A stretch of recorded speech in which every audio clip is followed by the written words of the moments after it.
Hello everyone, मैं सौरभ आपके अपने यूट्यूब चैनल नॉलेज में आप सबका स्वागत करता हूं। और कैसे हैं आप सब। जैसा कि आप सबको पता है कि ये क्लास होती है हमारी मैथ्स की। मैथ में हम क्या डिस्कस कर रहे हैं, परसेंटेज। आपको पता ही होगा। परसेंटेज से रिलेटेड कोई भी डाउट हो तो मुझे बताओ। नहीं है, देखो इसमें हम लोगों को मैंने आपको बताया है कि मैं परसेंटेज ऐसे पढ़ाऊँगा, चाहे आप पहली बार पढ़ रहे हो तब भी आपको समझ में आएगा, चाहे आप पढ़ चुके हो तब तो आपके लिए एक अच्छी बात है, तब तो आप अच्छी तरह से मतलब अब आपको और जल्दी समझ में आएगा। ठीक है, बट मैं पढ़ाऊँगा ऐसे ही और मतलब पूरा लेके चलूँगा, मैं कुछ छोड़ूंगा नहीं इसमें। ठीक है, तो इसलिए अब हम आगे बढ़ते हैं। और ये आगे आने वाले एग्ज़ाम के लिए तो इम्पोर्टेंट है, ये मैंने आपको क्लियर बता दिया था पहले ही। चलो ठीक है, तो आज इसमें कुछ नया कराते हैं। चलिए देखिए क्या क्या क्या कराने की बोल रहा हूँ मैं। देखो इसमें हम लास्ट टाइम में पढ़ चुके थे। देखो पहले एक बताओ, इसमें किसी को डाउट है तो बताओ पहले। जैसे कि मैंने बोला ए की आय बी से 20% अधिक है। अधिक अधिक बेस मतलब ऊपर की तरफ लगा दिया एरो, मतलब अधिक है। तो आप बताओ इसमें किसी को डाउट है कि बेस वैल्यू कौन बनेगी, मतलब बेस हमारा कौन बनेगा। क्योंकि ये पूछा क्या है, ए की आय बी की आय से, तो बी की आय से मतलब जिससे कंपेरिजन होता है वो हमेशा डिनोमिनेटर बनता है कि नहीं, मैं बताया था कि नहीं। इसमें किसी को डाउट नहीं होना चाहिए। नहीं है ना डाउट। तो देखो इसकी फ्रैक्शन वैल्यू क्या होती है, 1/5। मतलब कहने का मतलब क्या है, ए की आय मतलब ये क्या है, नीचे डिनोमिनेटर में कौन है, बी है, तो बी की बेस वैल्यू कौन बनी है, बी तो बनी है, बी की आय तो बनी है बेस वैल्यू, बी की आय से। तो नीचे जो डिनोमिनेटर में जो रेशियो में लिखा है वो बेस वैल्यू क्या है, वो बेस वैल्यू बी की आय है कि नहीं। इतना क्लियर है कि नहीं बताओ, इतना सबको क्लियर है, मैं बता चुका हूँ। और फिर ये बताओ, अगर मैं और ये ऊपर क्या है, ऊपर है कि कितना अधिक है, एक अधिक है। तो मतलब कहने का क्या है, 5 से एक अधिक है तो कितनी हो जाएगी, ये क्या है, 6 हो जाएगी कि नहीं। और बी की कितनी है, 5 है। रेशियो में कितनी आएगी, 6/5, या आप ऐसे ऐसे भी ले सकते हो। ये होगी ए की आय, ये होगी बी की आय। ठीक है, तो इसमें किसी को डाउट नहीं है। तो चलो इससे आगे बढ़ते हैं हम। चलिए इससे आगे बढ़ते हैं। तो फिर किसी को कोई डाउट नहीं है तो इसमें देखो, अब मैं कुछ बताता हूँ आपको। जैसे कि मैं लगा यहाँ पे 3/2 प्लस 1/5। ठीक है, लिख दिया मैंने। अब बताओ इसे आप जब आप इसे जोड़ोगे या घटाओगे तो आपको क्या करना पड़ेगा। ऐसा दोनों साइन लगा देता हूँ, जोड़ने का घटाने का दोनों का। ठीक है, तो बताओ आप इसे जोड़ोगे, जब दो फ्रैक्शंस को जोड़ोगे तो घटाओगे तो आपको बताओ क्या करना पड़ेगा। आपको इसका एलसीएम लेना पड़ेगा। एलसीएम लेना पड़ेगा नीचे का एलसीएम लेने के बाद फिर तभी तो जोड़ घटा सकते हो, तभी तो जोड़ घटा सकते हो कि नहीं, बताओ पहले मुझे। इतना किसी को कोई डाउट तो नहीं है। अब बताओ अगर मैं इसी की जगह पे ये लिख देता तो बताओ किसी को कोई प्रॉब्लम होती जोड़ घटाने में। बताओ ये बताओ, बेस क्या है, हमने बेस क्या कर दिया, बेस हमने इक्वल कर दिया। तो हमें बताओ एलसीएम, हमारा एलसीएम अब भी लेना पड़ेगा, बट वो क्या होता है, कैंसिल आउट हो जाता है, इसलिए पता नहीं चलता हमें। ठीक है, क्योंकि हमें पता है एलसीएम बनी तो आएगा, क्योंकि नीचे दोनों सेम है। ठीक है, बनने सॉरी, जो एलसीएम तो 5 आएगा, बट जो जिसमें डिवाइड देंगे 5 का तो बनी तो आएगा, बन का वो मल्टीप्लाई करेंगे तो कुछ फर्क नहीं पड़ेगा। ठीक है, तो इस वजह से अब बताओ, अब आप आसानी से जोड़ घटा सकते हो। अगर मैं बोल दूँ उसे जोड़ दो तो आप क्या करते, 4/5 लिख देते। अगर मैं बोलते उसे घटा दो तो आप क्या लिखते, 3 में से तो एक गया तो 2/5 लिखते कि नहीं। मतलब आसानी से हो जाता है कि नहीं। तो बताओ यहाँ से कुछ समझ में आ रहा है आपको। अभी नहीं आ रहा होगा, मैं समझाऊंगा क्यों मैंने क्वेश्चन यहाँ पे पुट किया है, वो भी परसेंटेज में। देखो मैं ये बोलना चाह रहा हूँ कि जब आपकी जो बेस वैल्यू है वो समान है, एक जैसी है ना। अगर आप बेस वैल्यू को समान कर लेते हो तो जो फ्रैक्शंस हैं उन्हें जोड़ने घटाने में आपको कोई प्रॉब्लम नहीं होगी, कोई भी। आप आसानी से जोड़ घटा सकते हो, इतना क्लियर है कि नहीं। अगर मान लो जहाँ इक्वल नहीं है वहाँ पे आप फिर आपको इक्वल करना पड़ेगा, तब जोड़ना घटाना पड़ेगा। बताओ इसमें किसी को डाउट हो तो बताओ, नहीं है ना। तो चलो आगे बढ़ते हैं। देखिए अब मैं आपसे बोल दूँ, अब जो मैं बोल रहा हूँ उसे गौर से देखना। अब ये आपके लिए बहुत इंपॉर्टेंट बनने वाला है। देखो ए की आय बी की आय से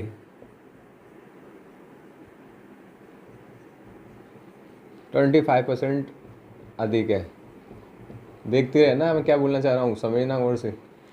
जबकि क्वेश्चन बता रहा हूँ कैसे पुट करेगा आपको। जबकि सी की आय बी की आय से 20% अधिक है। ठीक है, तो अब इसमें ये बताओ, यहाँ पे बताओ इन दो लाइन में किसी को कोई प्रॉब्लम हो अब आप बताओ इन दो लाइन को आप आसानी से लिख सकते हो कि नहीं, बताओ बोले मुझे। जैसे कि मैं बोलूँ आपको ए की आय बी की आय से 25% अधिक है, तो बताओ यहाँ पे बताओ इसमें ऊपर वाली लाइन में बेस वैल्यू क्या होगी, और जबकि सी की आय बी की आय से 20% अधिक है, इसमें बेस वैल्यू क्या होगी, ये बताओ मुझे बस इतना, फिर मैं आगे क्वेश्चन बताऊँगा। तो आपको क्लियर पता चल रहा है। देखो ए की आय बी की आय से तो कंपेरिजन किससे होता है, बी से ही तो हो रहा है। तो बताओ मुझे पता चल गई बेस वैल्यू क्या है, बी की आय होगी कि नहीं, बताओ बी की आय बेस वैल्यू होगी कि नहीं, बताओ मुझे, होगी। ठीक है। और देखो दूसरी लाइन में देखना, दूसरी लाइन में भी जो बी की आय है वो भी बेस वैल्यू है कि नहीं। जब मेरे पास दोनों बेस वैल्यू समान है, अभी मैं बताया ना, तो आप इस क्या कर सकते हो, परसेंट को अच्छे से जोड़ या घटा सकते हो कि नहीं। तो अब मैं यहाँ पे क्या क्वेश्चन पूछ सकता है वो बताऊंगा, और कैसे कर सकते हैं यही बताऊंगा। ठीक है। तो देखो क्वेश्चन पूछेगा आपसे, ए की आय सी की आय से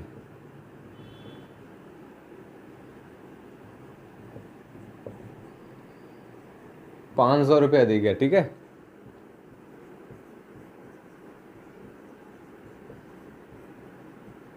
तो आपसे पूछ लेगा, अब आपको बतानी है कि इसकी बी की आय बतानी है, यानी बी की आपको इनकम बतानी है। बताओ इतना इसमें यहाँ तक किसी को कोई डाउट हो तो बताओ, क्वेश्चन में नहीं है ना। अब देखो कैसे करेंगे, देखो मुझे पता है यहाँ से, देखो यहाँ से भी बेस वैल्यू हमारी समान है, यहाँ से भी हमारी बेस वैल्यू समान है कि नहीं, है कि नहीं। तो ठीक है। तो देखो मुझे पता है जब मेरी जो बेस वैल्यू है वो कौन है, बी की आय है, तो बी की आय का कंपेरिजन दोनों में हुआ कि नहीं। तो पहली वाले में क्या हुआ है, बी की आय से कितना अधिक है, 25% अधिक है। अगर मान लो कोई भी चीज़ अपने आप में 100% होती है, मैंने मान लिया बी की आय कितनी है, 100% है, मतलब मैंने मान लिया बी की आय कितनी है, 100% है। इतना क्लियर। अगर मान लो मैं बी की आय 100% मान ली, तो उससे ए की आय कितना अधिक है, यहाँ पे ए लिखता हूँ, यहाँ पे लिखता हूँ मैं सी। ठीक है। तो जो बी की आय से ए की आय कितना परसेंट अधिक है, 25% अधिक है कि नहीं। तो बताओ मैं इसे क्या ले सकता हूँ, 100% मतलब 100% किसकी आय होगी, बी की होगी, उससे कितना अधिक है, 25% अधिक है। तो बताओ ये 125% आई है निकल के, ये क्या आई है, ये ए की आय आई है कि नहीं। बताओ तो इसमें किसी को डाउट हो तो बताओ मुझे, इसमें किसी को डाउट हो तो बताओ, नहीं है ना। अब देखो आगे देखो, अब ऐसे सी की लिखेंगे, सी की आय बी की आय से कितना अधिक है। अगर मान लो बी की आय 100% है, तो उसकी आय से कितना अधिक है, 20% अधिक है। तो ये कितनी हो जाएगी, बताओ ये कितनी हो जाएगी, 120% हो जाएगी कि नहीं। ठीक है। और क्वेश्चन क्या दिया है, ए की आय सी की आय से 500 रुपये अधिक है, और जबकि हम परसेंट में देखते हैं तो ए की आय, देखो ए की आय 25 इतनी लिख ली, 125 तो लिख लिया है, 125% तो लिख लिए ए की आय, और बी की आय कितनी लिख ली, 120% लिख लिया। ठीक है। जब इन दोनों का हम डिफरेंस लेंगे तो डिफरेंस देखो कितना है, 5% का डिफरेंस है कि नहीं इन दोनों में, बताओ इतना पता है कि नहीं। ए की आय बी की आय से कितना अधिक बताइए, इसमें ए की आय सी की आय से कितना अधिक बताइए, 500 रुपये, और जबकि परसेंट हमारे पास कितनी आ रही है, 5%। तो मैं क्या ले सकता हूँ, 5% की वैल्यू कितनी है मेरे पास, 500 है कि नहीं। अब बताओ मुझे निकालनी, बताओ यहाँ से मैं 1% की वैल्यू निकाल लूँगा, 1% की कितनी निकल के आएगी, डिवाइड दे दो 5 का, 100 निकल के आएगी कि नहीं। जब मेरे पास 1% की वैल्यू 100 है, तो बताओ मैंने बी की आय क्या कितनी मानी थी, बी की पूछी है ना, तो बी की मैंने 100% मानी थी कि नहीं, बताओ पहले, मानी थी मैंने। ठीक है। तो बताओ मुझे 100% की वैल्यू चाहिए, तो 100% वैल्यू के लिए 100 से मल्टीप्लाई यहाँ, 100 से मल्टीप्लाई यहाँ पे। ठीक है। तो कितनी हो गई, सही लगाया ना, 1 2 3 4, हाँ सही है। तो कितनी होगी, 10,000 होगी कि नहीं। तो बताओ ये किसकी निकल के आई, 100% की वैल्यू। तो बताओ एक बात मुझे इतना बताओ पहले, जब मैंने कंपेरिजन किससे किया है, बी की आय से किया है ना, तो बताओ ये जो 125% है, इसकी जो बेस वैल्यू क्या है, बी की आय है, आप सबको पता है। ये 120% है, इसकी बेस वैल्यू क्या है, बी की आय है। जब मैं घटा रहा हूँ तो ये जो 5% आ रही है, इसकी भी बेस वैल्यू क्या है, बी की आय होगी कि नहीं, होगी कि नहीं। तो बताओ जब मैं इसका 100% निकालूंगा तो वो क्या निकल के आएगा, बी की आय निकल के आएगी कि नहीं, बताओ। इसमें किसी को डाउट हो तो बताओ, नहीं है ना डाउट। चलो देखो मैं इसे और तरीके से समझाने की कोशिश करता हूँ। देखो जब आपको बताया जी 125% में से 20% 120% घटाया मैंने, तो कितना निकल के आया, 5% निकल के आया मेरे पास। अब एक बात बताओ, जब मुझे पता है कि जब मैं इसमें से इसे घटाऊंगा तो 100 से 100 तो जो माइनस ही हो जाएगा, क्योंकि ये दोनों सेम है ना, दोनों में जो बेस वैल्यू वो सेम है कि नहीं। तो बताओ जब ये दोनों आपस में माइनस ही हो रहे हैं, तो मुझे ये 100 लिखने की जरूरत है यहाँ पे, नहीं है ना।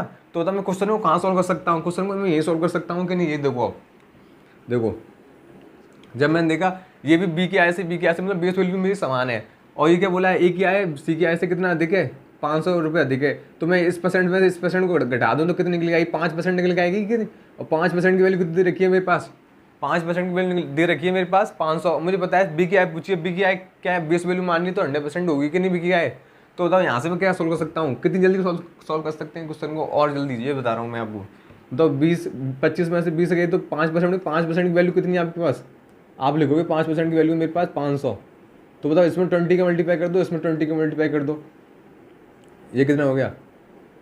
ठीक है, इसमें 20 का मल्टीप्लाई करेंगे तो ये हो गया 100, इसमें 20 का मल्टीप्लाई करेंगे तो कितना हो गया? 10,000 हो गया कि नहीं?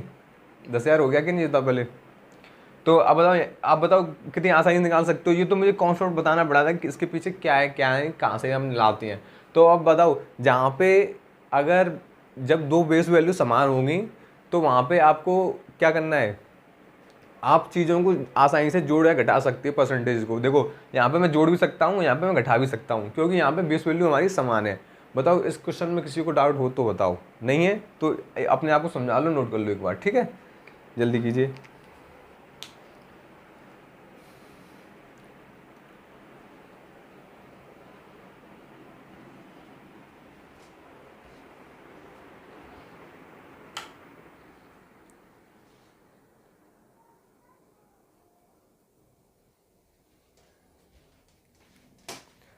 ठीक है, चलो अब मैं साफ कर दूँ इसे, कर दूँ साफ? चलो ठीक है। अब बताओ यहाँ तक किसी क्वेश्चन में किसी को डाउट हो तो बताओ, नहीं है ना?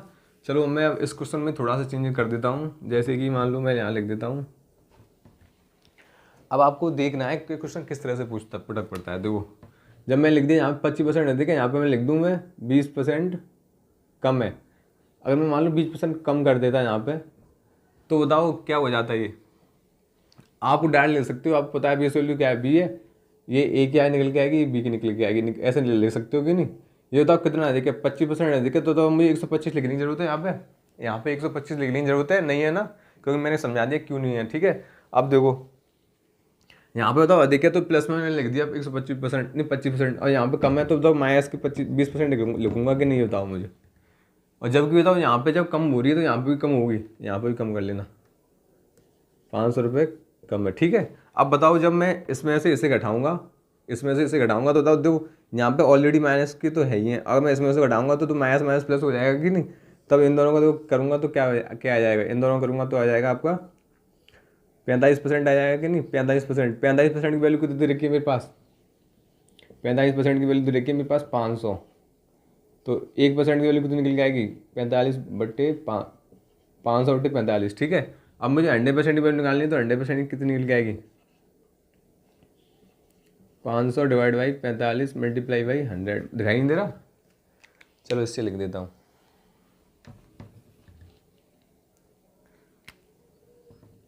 अब देखो यहाँ पे 100 का मल्टीप्लाई कर दूंगा तो वहाँ पे क्या होगा? 100%, और इधर क्या आ जाएगा बताओ? 500/45 मल्टीप्लाई बाई 100, ठीक है? फिर वही हो गया। चलो मैं एक दोबारा से लिख देता हूँ। 45% की वैल्यू है आपकी 500, तो 1% की वैल्यू कितनी हो जाएगी? 500/45 मल्टीप्लाई बाई 100, यहाँ पे 100 का मल्टीप्लाई कर लो, ठीक है? इतना कर लिया। अब देखो 5 से 9 बार कैंसिल, 5 से कितना कैंसिल? 20 बार कैंसिल। अब बताओ 20 का करेंगे इसमें तो कितना आ जाएगा? ये आ जाएगा ऊपर 10,000, डिवाइड कर दो 9 से, यही मेरा आंसर हो जाएगा। ये आंसर क्या होगा? ये सिर्फ बी के आई का होगा। अगर मान लो ए की आई पूछता तो आप क्या निकालते ही बताओ मुझे, और अगर बी की आई पूछता तो आप क्या निकालते ही बता दो बस मुझे। जब मान लो ए की आई पूछेगा तो आपको पता है 125% होगी कि नहीं ए की आई? ये आपको पास कितने की वैल्यू है? 100% की वैल्यू है। आपको 125% निकालनी है तो आपको क्या करना पड़ेगा? या तो ऐसा करो, जो 100% है इसका 25% निकाल लो, उसे ऐड कर दो 100% में, या फिर ऐसा करो इसका 125% निकाल लो, ठीक है? ऐसे इसमें ये बताओ, इसमें बी की आई पूछता तो आप क्या निकालते? आप 80% की वैल्यू निकालते हैं यहाँ पे, ठीक है? तो बी की आई निकल आती है। वो कैसे होगा तो मैं अभी क्लियर बताऊंगा, ठीक है? इसमें किसी को डाउट हो तो बताओ, नहीं है तो नोट कर लो।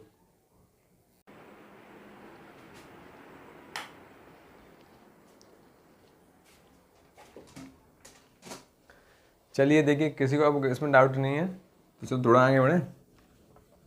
अब बताओ इस टाइप का क्वेश्चन आपसे पूछेगा तो आप निकाल लोगे कि नहीं? बताओ पहले मुझे, निकाल लोगे ना? तो चलो थोड़ा सा आगे और बढ़ते हैं। देखो जैसे कि आपने देखा होगा कि परसेंटेज में ये वाले क्वेश्चन तो पूछे जाते हैं। क्वेश्चन मैं सब एक साथ लगाऊंगा, उसकी आप टेंशन मत लो, ठीक है?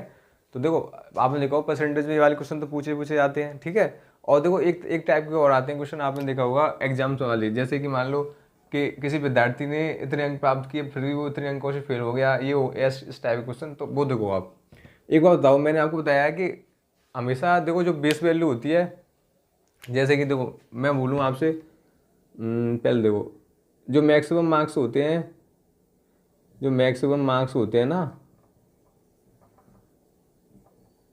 ठीक है, वो बताओ। वो किसी ऐसे मान लो, जैसे क्या बोलते हैं आप, इसे पूर्णांक बोलते हो कि नहीं? आप ये बताओ पहले मुझे, पूर्णांक बोलते हो इसे? पूर्णांक बोलते हो कि नहीं? पूर्णांक बोलते हो ना। अब देखो, जब मुझे पता है मैक्सिमम मार्क्स होते हैं, तो अगर मैं बोलूँ आपको कि आपको मिले 70% अंक, तो बताओ अब आपने कैसे पता किया कि आपको 70% अंक मिले? आपने बेस क्या बनाया यहाँ पे? आपने बेस क्या बनाया? तो आप क्या बोलोगे? हमने बेस बनाया है, जो टोटल मार्क्स थे वही तो बनाया आपने। जो टोटल मार्क्स थे उन सबको बेस बनाया आपने, बनाया कि नहीं? उन्हीं को तो बेस बनाया। तो यहाँ पे बेस वैल्यू क्या है? यहाँ पे बेस वैल्यू यही तो है, टोटल मार्क्स इसकी। अगर कोई बोलता है, जैसे कि मान लो आपको 62 मार्क्स मिले, तो आप यहाँ पे क्या बोलते हो? तो ये तो आप निकालते हो कितने में से दे रहे हैं, कितने में से नहीं दे रहे। बट कोई भी चीज़ आप ऐसा मान लो, भले ही आपको मैं 70 में से दूँ, बट वो चीज़ आप है तो 100% अपने आप में। ये बताओ पहले मुझे, ये है कि नहीं? तो वो अलग बात है, वो से छोड़ो। आप पहले इसे देखो। अगर मैं बोलूँ आपको 70% अंक मिले, तो आप क्या बोलोगे? किसके किसके 70% अंक मिले? तो आप क्या बोलोगे? बेस क्या है यहाँ पे? ये अगर मानो क्वेश्चन में दे चाहे नहीं दे, आप क्या मानोगे? बेस बेस हमेशा क्या मानोगे? मैक्सिमम मार्क्स ही मानोगे। बताओ, यहाँ तक किसी को डाउट है? अगर डाउट नहीं है तो चलो एक और बात बताऊँ मुझे। जैसे कि मैंने बोला आपसे 30% अंक पे पास होना, पास मतलब पासिंग मार्क्स क्या है आपका? किसी परीक्षा में जो पासिंग मार्क्स हैं वो कितने हैं? 30% लाने होंगे, ठीक है। तो बताओ, अब एक बताओ, जो 30% है इसकी जो बेस वैल्यू वो क्या है? एक तो आपने देखा है, एक कट ऑफ होती है, कितने लाने होते हैं जब आप पास होंगे, ठीक है। तो आप उसे क्या बोल देते हो? मिनिमम पासिंग मार्क्स, यही तो बोलते हो आप, ठीक है। आप इसे ये बोलते हो कि नहीं? तो एक और बताओ, अगर मैं बोला आपको किसी परीक्षा में आपको पास होने के लिए 30% अंक लेके आने हैं, 30%, तो एक और बताओ 30% की बेस वैल्यू क्या होगी? 30% की बेस वैल्यू क्या होगी? तो आगे बताओ, जब आपको एक बताओ, जो परीक्षा है वो टोटल नंबर उसके टोटल नंबर में से तो पता पता जो टोटल नंबर होंगे उनमें से तो निकाल पाएंगे हम कितने, मतलब अंक हमें डिसाइड करने हैं, कितने पास होंगे, इतने फेल होंगे, वही तो टोटल नंबर में से तो निकालेंगे। ऐसे मान लो आपने कोई चीज़ मानी 100%, ठीक है। उसमें से आप बोल रहे हो कि अगर आप 30% अंक ले आए तो आप पास हो जाओगे, ठीक है। भले ही आप उसमें 60% अंक लाए या 70% अंक लाए, तो बेस वैल्यू तो यही है, इसकी भी बेस वैल्यू यही है, बताओ है कि नहीं? तो बस मैं ये समझाना चाह रहा हूँ कि अगर मान लो क्वेश्चन में आपको दे चाहिए दे, बट आप बेस वैल्यू क्या मान के चलोगे? पासिंग मार्क्स की भी और जो आपको मिलेंगे मार्क्स की, उन सबकी बेस वैल्यू क्या होगी? टोटल मार्क्स, यानी आपके जो पूर्णांक होंगे वो होंगे। आप कितने भी अंक प्राप्त हों आपसे, उससे मतलब नहीं है, ठीक है। अब एक बात बताओ मुझे, ये आपको डाउट यहाँ तक क्लियर है? चलो अब आगे बढ़ो। तो एक और बताओ मुझे, अगर मैंने बोला आपसे किसी परीक्षा में, देखते जाना, एक विद्यार्थी को एक विद्यार्थी 45 अंक लाया और मिनिमम पासिंग मार्क्स से, जो मिनिमम पासिंग मार्क्स हैं उससे 10 अंक कम लाया, या 10 अंक से फेल हो गया, 10 अंक से फेल हो गया, तो आप बताओ इसमें मिनिमम पासिंग मार्क्स नहीं बता सकते कितने होंगे उस परीक्षा में? बता सकते हो? देखो, आपको पता है 45 अंक ले आया और फिर भी वो 10 अंक से फेल हो गया। अगर 10 अंक और मिल जाते उसे तो पास हो जाता है कि नहीं? तो बताओ, यहाँ से मिनिमम पासिंग मार्क्स कितने निकल के आएंगे? 55 निकल के आएंगे कि नहीं? ठीक है। एक लाइन ये है, एक लाइन दूसरी देखो। किसी परीक्षा में, जल्दी लिख रहा हूँ मैं, एक विद्यार्थी 65 अंक लाया और वह मिनिमम पासिंग मार्क्स से, मिनिमम आप समझ जाना, मिनिमम पासिंग मार्क्स से कितने अंक अधिक लाया? 10 अंक अधिक लाया। तो आपसे मिनिमम पासिंग मार्क्स पूछे तो निकाल लोगे ना आप? आपको पता है 65 अंक लेके आया और 10 अंक अधिक लाया, तो बताओ मिनिमम पासिंग मार्क्स कितने होंगे? 55 होंगे कि नहीं? बताओ मुझे। इतना किसी को इसमें किसी को डाउट हो तो बताओ। नहीं है डाउट? नहीं है डाउट तो देखो, अब मैं अब देखो, अब इस पर क्वेश्चन वगैरह कैसे आते हैं वो मैं बता दूंगा आपको कैसे आते हैं, वो और देख लेना आप, ठीक है। देखो क्वेश्चन लगाता हूँ मैं।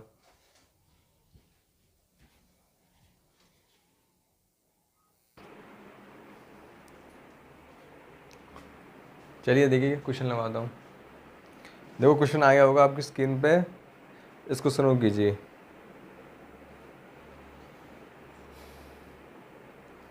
एक उम्मीदवार को किसी परीक्षा में उत्तीर्ण होने के लिए 40% अंक प्राप्त करने जरूरी हैं। यदि वह 220 अंक प्राप्त करने वाले उम्मीदवार से 20 अंकों से अनुत्तीर्ण हो गया तो उस परीक्षा में अधिकतम अंक क्या थे। मतलब अधिकतम पास, अधिकतम मतलब कौन से अंक पूछे हैं, 100% पूछे हैं। मतलब कहने का मतलब ये है कि परीक्षा टोटल मार्क्स कितने की रखी गई थी, ठीक है। तो चलो मैं बताऊँ इसे। देखो क्या है, एक परीक्षा में एक उम्मीदवार को किसी परीक्षा में उत्तीर्ण होने के लिए 40% अंक प्राप्त करने जरूरी थे, ठीक है। अगर मान लो, देखो उस परीक्षा में मान लो कोई परीक्षा 100% की मैंने बताया होती है, कोई भी होता है अपने आप में 100% होती है चीज़, ठीक है। तो ऐसी वो परीक्षा थी जो वो अपने आप में 100% थी, वो कितने भी नंबर की हो ये नहीं पता, हमें निकालने हैं वो, ठीक है। बट उसमें जो पासिंग मार्क्स है वो क्या डिसाइड किए गए थे, वो डिसाइड किए गए थे 40%। मतलब आपको कम से कम 40% अंक लेके आने थे जिससे कि आप पास हो जाए, ठीक है। क्लियर है ना। अब इसके बाद क्या बोला है उसने, उसके बाद बोला है कि वो 220 अंक प्राप्त करता है कि उम्मीदवार, फिर भी वो 20 अंकों से उत्तीर्ण हो जाता है। मतलब पासिंग मार्क्स देखो, अगर मान लो 220 अंक उसने ले लिए फिर भी 20 अंक से फेल हो गया, अगर मान लो 20 अंक और ले आता तो पासिंग मार्क्स के बराबर लेके आता कि नहीं, आता कि नहीं, तभी तो पास हो पाता। तो मान लो 20 और जोड़ दूंगा तो बताओ कितनी लाइन चाहिए थी पास होने के लिए, उसे पास होने के लिए 240 लाइन चाहिए थे कि नहीं, बताओ लाइन चाहिए थे। तो मतलब क्या है, यहाँ पे पासिंग मार्क्स दिया 40% और यहाँ पे बताओ नंबर में कितना दिया है 240, यही तो है। तो 40% की वैल्यू कितनी है आपके पास, 240। तो यहाँ से निकाल लो 1% की वैल्यू कितनी निकल जाएगी बताओ, 240/40, जीरो जीरो कैंसिल, 4 से 6 बार कैंसिल, तो बताओ क्या आ जाएगा 6। 1% की वैल्यू जब आपके 6 है तो आपसे टोटल मार्क्स पूछे, यानी 100% की वैल्यू पूछी है। 100% की वैल्यू पूछी ना, तो 100 से मल्टीप्लाई इधर कर दो, 100 से मल्टीप्लाई इधर कर दो। एक तरीका तो ये है, ठीक है। एक दूसरा तरीका ये है कि आपको पता है 40% मार्क्स क्या है, 40% मार्क्स लाने हैं। तो बताओ 40% की फ्रैक्शन वैल्यू क्या होती है, तो आप बोलोगे 2/5, यही तो है। आप यही तो बोलोगे 2/5। मतलब कहने का मतलब क्या है, अगर टोटल परीक्षा में जो पास मार्क्स 5 लाने, नहीं टोटल परीक्षा 5 की है तो आपको पास होने के लिए कम से कम 2 अंक लाने होंगे, यही तो है रेशियो में। बट आप समझो यही तो है। तो बताओ आपको पता है परीक्षा में पास होने के लिए जब हमने जब उसे देखा तो पता चला कि हमें परीक्षा में टोटल मार्क्स कितने रखे थे, पासिंग मार्क्स 240 रखे थे कि नहीं परीक्षा में। तो बताओ मुझे 200, ये 2 नहीं चाहिए मुझे रेशियो में, मुझे कितना चाहिए, मुझे एग्जैक्ट कितना चाहिए 240 चाहिए। तो 240 लाने के लिए कितने से मल्टीप्लाई कर दूँ बताओ, यहाँ पे इसमें दो में कितने से मल्टीप्लाई कर दूँगा 240 आ जाए, ये बता दो बस मुझे। तो देखो 2 में अगर मैं 120 से मल्टीप्लाई कर दूंगा तो 22 दूनी 24, 240 हो जाएगा कि नहीं। जब मैं 120 से मल्टीप्लाई ऊपर कर रहा हूँ तो 120 से मल्टीप्लाई नीचे भी करूँगा, तो ये मेरे टोटल मार्क्स आ जाएंगे। टोटल मार्क्स इनका मल्टीप्लाई करो तो देखो कितने आएंगे, 600 तो आएंगे। एक तरीका ये है, ठीक है। एक दूसरा तरीका क्या है, आपको पता है 2 रेशियो की वैल्यू आपके पास कितनी है, 2 रेशियो की वैल्यू आपके पास 240, तो 1 रेशियो की वैल्यू यहाँ से कितनी निकल के आएगी बताओ, 240/2 यानी 120।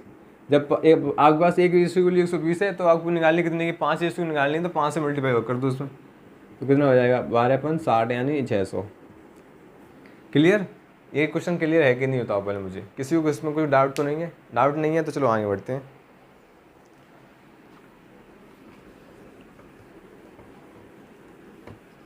चलिए देखो नेक्स्ट क्वेश्चन, अब इसे आप करोगे अपने आप। एक प्रत्याशी किसी परीक्षा में 20% अंक प्राप्त करके 30 अंकों से फेल हो जाता है। मतलब कोई अगर प्रत्याशी यानी कोई भी मान लो स्टूडेंट, मान लो कुछ भी मान लो, क्वेश्चन में कुछ भी लिख दी लैंग्वेज, बट आपको क्या आना चाहिए उसकी, मतलब लैंग्वेज को समझना आना चाहिए क्या बोलना चाह रहा है, ठीक है। तो देखो क्या है, एक प्रत्याशी किसी परीक्षा में 20% अंक प्राप्त करके 30 अंकों से फेल हो जाता है, परंतु अन्य प्रत्याशी 32% अंक प्राप्त करके पास होने वाले अंकों से 42 अंक अधिक प्राप्त करता है। तो तब पास होने के लिए मतलब ये बताना है आपने इसमें, बस ये बताना है कि पास होने के लिए कितने अंक चाहिए टोटल, बस। तो ठीक है देखो मैं कराऊँ, देखो बोला गया क्वेश्चन में, बोला है कि एक देखो 2 हैं, 2 स्टूडेंट हैं मान के चलो, एक स्टूडेंट ये है, एक स्टूडेंट ये है। ये क्या करता है, पहला स्टूडेंट करता है 20% अंक लेके आता है, फिर भी क्या करता है, 30 अंकों से फेल हो जाता है। मतलब क्या है, 20% अंक लेके आया है, और अगर इसमें ये 30 अंक और लेके आता तो ये पास हो जाता कि नहीं, बताओ मुझे, पास हो जाता कि नहीं? 30 अंकों से तो फेल हुआ है, अगर मान लो 30 अंक और ले आता तो पास हो जाता कि नहीं? तो बताओ, ये टोटल मेरी जो यहाँ पे लिखे हैं क्या है, पासिंग मार्क्स तो हैं, इसमें किसी को डाउट हो तो बताओ मुझे। ये मेरे यहाँ पे लिखे हैं पासिंग मार्क्स ही तो लिखे हैं, ये परसेंटेज लिखा है, ये किसमें लिखा है, ये एग्जैक्ट वैल्यू लिखा है, तो है तो टोटल पासिंग मार्क्स, इसमें किसी को डाउट नहीं है। अब बताओ, बी वाला स्टूडेंट वो क्या करता है, वो 32% अंक लेके आता है, 32% अंक लेके आता है, प्लस 42, मतलब 32 अंक लेके आता, 32% लेके आता है, और कितने अंक अधिक लेके आता है पासिंग मार्क्स से, 42 अंक अधिक लेके आता है। मतलब अगर इसे 42 अंक कम दूं तो बताओ ये भी पासिंग मार्क्स बन जाएंगे कि नहीं, ये बताओ मुझे। अगर मान लो ये 42 अंक अधिक लेके आ रहा है, किससे, पासिंग मार्क्स से, मतलब 32% लेके आता है, और फिर बताओ कितने अंक अधिक ले आया पासिंग मार्क्स से, 42 से अधिक ले आया। अगर मान लो 42 इसके कम कर दूँ तो ये भी पासिंग मार्क्स के बराबर पहुँच जाएगा कि नहीं? तो बताओ इसके भी क्या है, ये पासिंग मार्क्स है कि नहीं?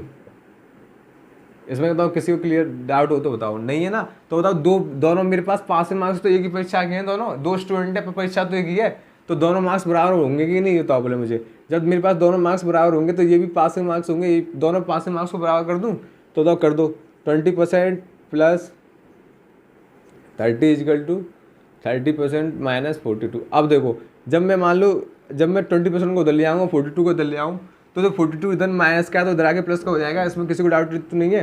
तो जो ये प्लस का हो जाएगा, कितना हो जाएगा, 42 प्लस 30, और देखो ये 20 हो जाएगा, माइनस का हो जाएगा, तो देखो 32% तो यहाँ ऑलरेडी है ही है, और 20 इधर आ गया तो ये माइनस का आ गया, तो कितना आएगा, 20% आ गया कि नहीं? तो बताओ इन दोनों को ऐड करो, कितना आया, देखो देखो 2 और 7, 72 आ गया, इसमें से घटा दो, यानी 12%। अब आप देखो, मुझे पता है क्वेश्चन को और जल्दी कर सकते हैं, पर मैं आपको इसलिए समझा रहा हूँ कि जो बच्चे बिल्कुल स्टार्टिंग से मतलब जो बिल्कुल बिगिनिंग फेज से हैं बच्चे, जो बिल्कुल मतलब अभी उन्होंने पहली बार देख रहे हैं, या मान लो अभी स्टार्ट किया है, तो उनको पूरा समझ में आ चाहिए कि हो क्या रहा है, ठीक है? इसलिए मैं पूरा लिख रहा हूँ, नहीं मैं भी तो ऊपर ही सॉल्व कर सकता हूँ, मैं बताऊँगा कैसे सॉल्व कर सकते हैं आसानी से, ठीक है? तो बताओ 12% की वैल्यू कितनी है आपके पास, 72। तो बताओ एक बार बताओ, आप उसने आपसे ये नहीं पूछा कि 100% की वैल्यू निकालो, तो आप यहाँ पे 100% निकालने बैठ जाना, तुरंत आप लिख दो 1% की वैल्यू इतनी और 100% की वैल्यू इतनी। 100% पूछा ही नहीं, जो पूछा है सिर्फ वही बताना है, क्वेश्चन में अननेसेसरी टाइम वेस्ट नहीं करना है, जो पूछे सिर्फ वही टिक करना है, ठीक है? तो देखो हमारे पास क्या है, 12% की वैल्यू कितनी है हमारे पास, 72। 1% की वैल्यू कितनी निकल के आएगी यहाँ से, 6। बस रुक जाओ यहाँ पे, इससे आगे मत बढ़ना अभी। अब देखो उसने पूछा क्या है, उसने मुझे पूछा है मिनिमम पासिंग मार्क्स कितने है, मतलब जो टोटल, मतलब जो पास होने के लिए कितने अंक चाहिए, बस ये पूछा है। तो बताओ यहाँ से देखो, आपके पास जो 20% है, 20% तो चाहिए आपको, प्लस क्या चाहिए, 30 और चाहिए, 30। अगर मान लो 30 को भी मैं परसेंट में चेंज कर लूँ तो मेरे पासिंग परसेंट निकल आएंगे, कितने परसेंट पे पास हो मांगा गया था, ये तो निकल आएगा कि नहीं, बताओ मुझे। जब मेरे पास बताओ 1% कितने अंक लेके आता है, 1% की वैल्यू मेरे पास 6 है, तो बताओ अगर मैं 30 लेके आऊँगा तो कितने से मल्टीप्लाई करूँगा, 5 से मल्टीप्लाई इधर कर दूँ, 5 से मल्टीप्लाई इधर कर दूँ, तो बताओ मेरे पास क्या आएगी, 5% बराबर किसके हो जाएगी, 30 अंक की हो जाएगी कि नहीं, बताओ पहले मुझे।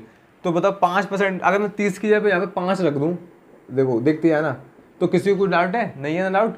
तो बताओ मेरे टोटल जो पास मार्क्स हैं कितने हो गए, 25% हो गए कि नहीं? बताओ यहाँ पे किसी को डाउट है तो अब आप बोलोगे मैं हम यहाँ से करेंगे, यहाँ से कर लो, कोई बात नहीं। देखो आपको क्या करना है, अब देखो, अब आप बताओ इसे 42 बनाओगे तो क्या करना पड़ेगा, कितने से मल्टीप्लाई करना पड़ेगा, 7 से, इसमें 7 से कर दो, तो आपके पास क्या निकल के आएगी, 7% की वैल्यू कितनी निकल के आएगी आपके पास, 42। अगर मैं मान लो 42 के यहाँ पे क्या रख दूँ, 7% रख दूँ, किसी को डाउट तो नहीं है, तो 7% रख दिया। अब बताओ इसमें से इसे घटा दूँ तो कितने निकल के आया, बताओ इसमें से इसे घटाएंगे तो निकल आया 25%। देखो यहाँ से भी 25%, यहाँ से भी 25%, किसी को कोई डाउट तो नहीं है इसमें, नहीं है ना? तो बताओ इसे समझा लो, नोट कर लो, समझ आया ना? देखो हम इसे मतलब बताओ मैंने आपको बोला परसेंट को हम जब घटा या जोड़ सकते हैं जब उनकी बेस वैल्यू समान हो। बताओ यहाँ पे बेस वैल्यू क्या है, यहाँ पे बेस वैल्यू है टोटल पासिंग मार्क्स, यानी वहाँ जो पूर्णांक होता है वही तो है बेस वैल्यू। तो मुझे पता है दोनों की बेस वैल्यू समान है, तो हम चाहे घटा भी सकते हैं, जोड़ सकते हैं, कोई फर्क नहीं पड़ेगा।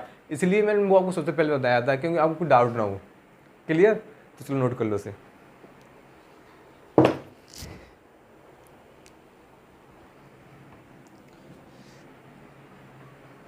नोट करो इसे, नोट हो गया? चलिए आगे बढ़े।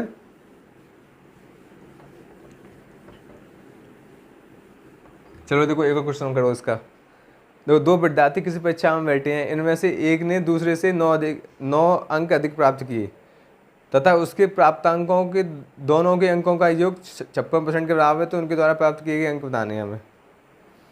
बताओ क्या होगा।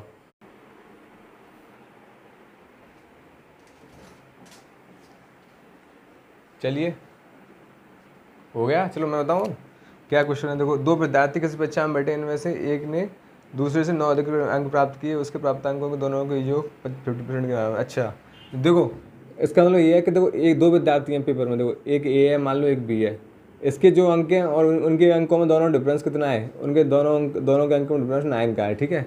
ये आप मैं बताऊँ आपको, पहले मैं लैंग्वेज पूरी बता रहा हूँ, क्योंकि अगर क्वेश्चन ऐसे सॉल्व नहीं करना, हमें क्वेश्चन किस तरह सॉल्व करना है ये भी मैं बताऊँगा आपको, ठीक है। अब देखो आगे देखो, क्वेश्चन हम हमेशा परसेंटेज से स्टार्ट करेंगे, ठीक है। कभी भी आपको डेटा दिया हो, उस डेटा को आप हाथ ही लाओ, ये तो मैंने आपको समझाने के लिए लिख दिया थोड़ा सा, पर आप कभी भी डेटा को हाथ ही लाओ, सबसे पहले देखोगे परसेंटेज आती है तो क्वेश्चन को बहुत जल्दी सॉल्व कर देती है। तो देखो परसेंटेज लिखा है, उसके प्राप्तांक मतलब एक के प्राप्तांक है, दोनों के अंकों के कितने 56% है। देखो दोनों के अंकों के योग के 56% है। तो आप ये बताओ, देखो स्लैंग लिख देता हूँ पहले अच्छी तरह से, क्योंकि आप समझ नहीं आ जाए। उसके प्राप्तांक मतलब उसने जो ऑब्टेन यानी प्राप्त किए हैं दोनों के अंकों के योग के, दोनों के अंकों के योग के कितने हैं 56% है, ठीक है। तो 56% को हम सॉल्व करेंगे फ्रैक्शन में, तो क्या आएगा आप ऐसे कर लो नॉर्मल 56। अब इसका इससे डिवाइड दो तो लगभग कट जाएगा 1456। हाँ 2 से कैंसिल कर दो, ठीक है 4 से, हाँ ठीक है इतना कर लो, ठीक है 4 से कैंसिल करोगे तो यही आएगा, ठीक है। अब हमारे पास क्या आया बताओ, हमारे पास आया जो 56% की हमने फ्रैक्शन वैल्यू लिख दी है, ठीक है। अब देखो इसको अब देखो अच्छी तरह से, अगर इसको आप समझ गए तो पूरा क्वेश्चन हो गया। देखो उसने बोला क्या है, उसके प्राप्तांक यानी उसके प्राप्तांक कितने मानो 14 हैं, उसके प्राप्तांक 14 हैं, दोनों के अंकों के योग के, मतलब दो विद्यार्थी थे ना, दोनों के अंकों के योग के, तो नीचे जो बेस वैल्यू क्या है, दोनों के अंकों का योग ही तो नीचे बेस वैल्यू, इतना क्लियर है। तो मुझे बस लगेगा इसमें ए और बी दोनों के अंक दे रखे हैं, वो रेशियो में।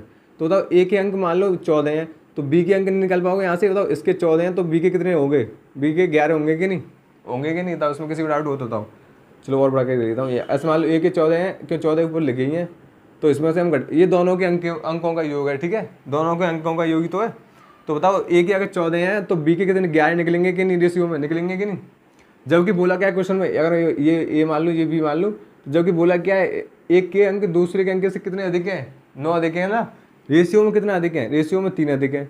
अब बताओ 3 नहीं चाहिए मुझे, 9 बनाना है। 9 बनाने के लिए कितने से मल्टीप्लाई करूंगा मैं, इसमें 3 से मल्टीप्लाई कर दूंगा। जब मैं यहाँ पे 3 से मल्टीप्लाई करूँगा तो यहाँ पे भी 3 से मल्टीप्लाई करना पड़ेगा, यहाँ पे भी 3 से मल्टीप्लाई करना पड़ेगा, क्योंकि कॉमन फैक्टर होता है रेशियो में, वो हर जगह से मतलब समान होता है, समान जगह से मतलब कॉमन फैक्टर रेशियो में जो होता है वो कैंसिल आउट होता है, तो सब जगह से होता है कैंसिल आउट। जैसे कि यहाँ से भी कॉमन, यहाँ से भी, मतलब एक ही कॉमन फैक्टर होता है, तो एक ही से हमें सबको मल्टीप्लाई करता है। ये हम रेशियो में पढ़ेंगे अच्छे से किस तरह से, ठीक है।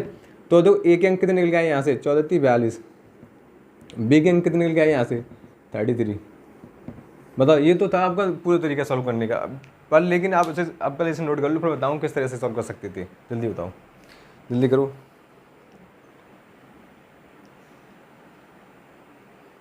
किसी को डाउट तो नहीं इसमें क्वेश्चन में, डाउट नहीं है तो चलो नोट करो जल्दी।